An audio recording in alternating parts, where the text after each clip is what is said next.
podcast Ngopi Isu. Kali ini bareng aku Gila yang akan menemani aktivitas kalian semua yang lagi ngapain nih, lagi di rumah. Kali ini kita akan mengangkat topik yang lagi hangat-hangatnya nih teman-teman.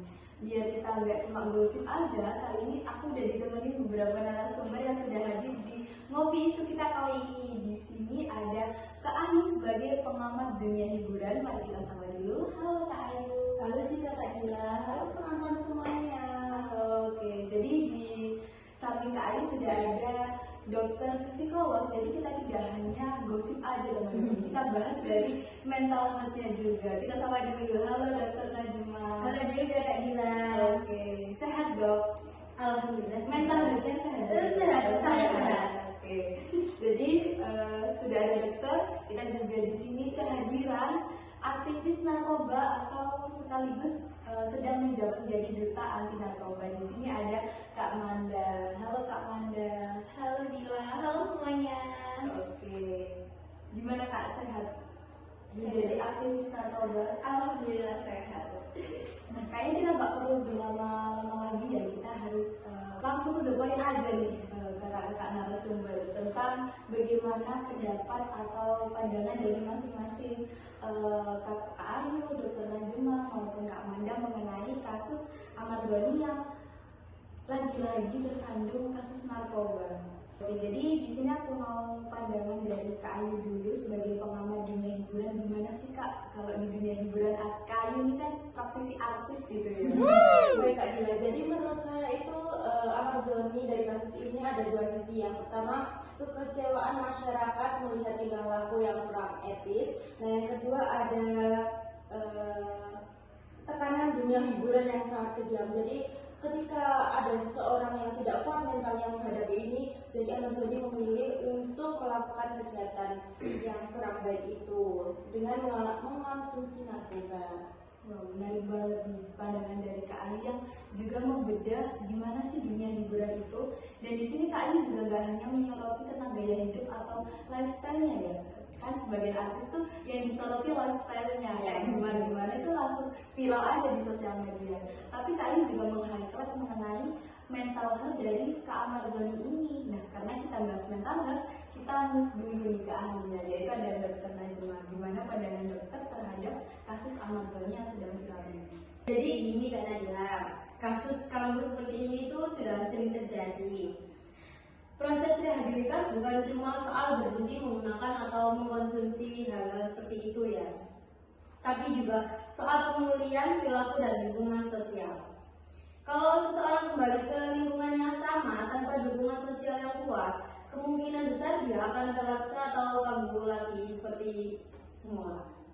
Wah, menarik banget sih dok. Jadi masuk akal ya kalau misalnya kita itu mencari atau meminta pendapat dari ahlinya. Jadi tadi sudah dijelaskan mengenai kalau kasus seperti ini tuh nggak cuma dari satu aspek saja, nggak cuma rehabilitasi, tapi juga ada dukungan. Mungkin dari kasusnya Ahmad Zoni itu miss dari dukungan ya. Ya, itu memastikan. Karena juga ketimbangan kasus juga karena ya ditinggal istrinya itu. Jadi mungkin kekurangan support. Nah, terima kasih dok. Sekarang kita move ke Kak Manda selaku aktivis narkoba dan duta anti narkoba. Bagaimana menurut Kak Manda mengenai kasus ini?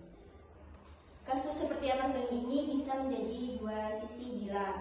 Sisi yang pertama itu bisa tentang membuat pembelajaran publik tentang bahaya narkoba. Terus juga yang kedua itu kalau media berlebihan justru bisa bikin anak muda penasaran.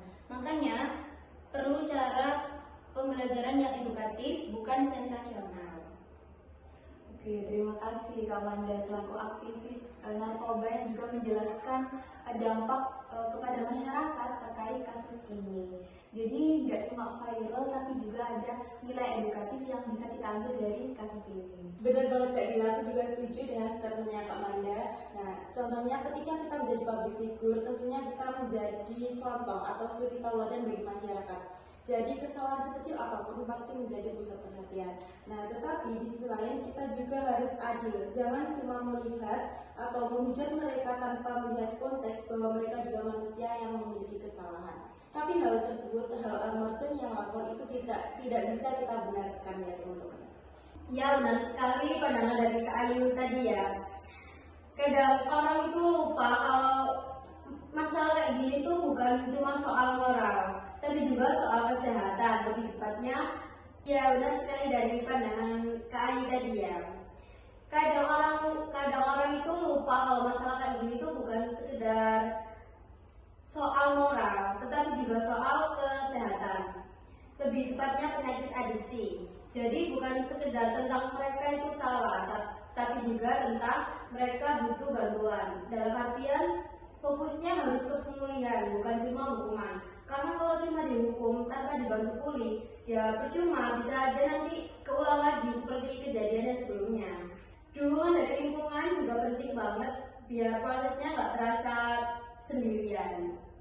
Oke, menarik banget nih. Jadi kita dan kalian yang nonton jadi makin tahu nih ada namanya penyakit adiksi, dan juga setelah rehabilitasi itu perlunya disupport. Jadi rehabilitasi itu bukan hal satu-satunya atau jalan satu-satunya pasien itu bisa sembuh, tapi juga perlu dukungan dari lingkungan sekitar, apalagi keluarga. Nah, tadi kita sudah mengulik ya, mengupas kasus ini dari berbagai sisi. Ada sisi dari pengamat hiburan, kemudian sisi medis, dan juga dampak atau aktivis narkoba dari Kak Manda sendiri. Nah, sekarang aku jadi pengen denger nih bagaimana solusi terhadap kasus Ahmad Zoni ini biar gak akan terulang lagi dari masing-masing narasumber.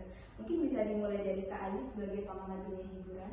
Baik, jadi menurut saya sebagai pengamat hiburan sangat perlu adanya pendampingan psikologis yang rutin untuk artis, karena mereka juga manusia yang memiliki tekanan yang cukup besar juga. Setuju banget Kak Ayu. Jadi menurut saya sebagai psikolog ya, rehab itu nggak bisa cuma berhenti pas mereka keluar dari pusat rehabilitas saja. Harus ada program aftercare, semacam pendampingan lanjutan gitu, supaya mereka tetap dapat dukungan dan nggak balik lagi kebiasaan lamanya. Kadang justru masa setelah rehab itu yang paling berat. Jadi penting banget ada bimbingan lanjut, entah dari psikolog, komunitas, atau orang-orang terdekatnya. Kalau dari pendapat saya, Kak Dila, edukasi tentang bahaya narkoba itu harus dimulai sejak sekolah, sejak anak-anak masih kecil gitu. Jadi jangan nunggu terkenal dulu baru sadar bahayanya. Oke, insight yang sudah diberikan dari masing-masing narasumber itu keren-keren ya. Dari segi pengamat hiburan di dunia artis itu kan sedikit-sedikit kita disorot. Jadi tadi mungkin Kak sudah meng-highlight bahwa perlu pendampingan biar adanya dukungan moral dari setelah perawatan rehabilitasi itu. Kemudian ada yang sudah dijelaskan oleh Dr. Najma mengenai perawatan aftercare. Jadi sesudah rehabilitasi itu pasien belum benar-benar sembuh, jadi perlu adanya perawatan aftercare. Kemudian edukasi itu penting seperti yang sudah dijelaskan Kak Manda mengenai bahaya narkoba, kemudian dampak kepada masyarakat seperti itu. Nah, terima kasih banyak.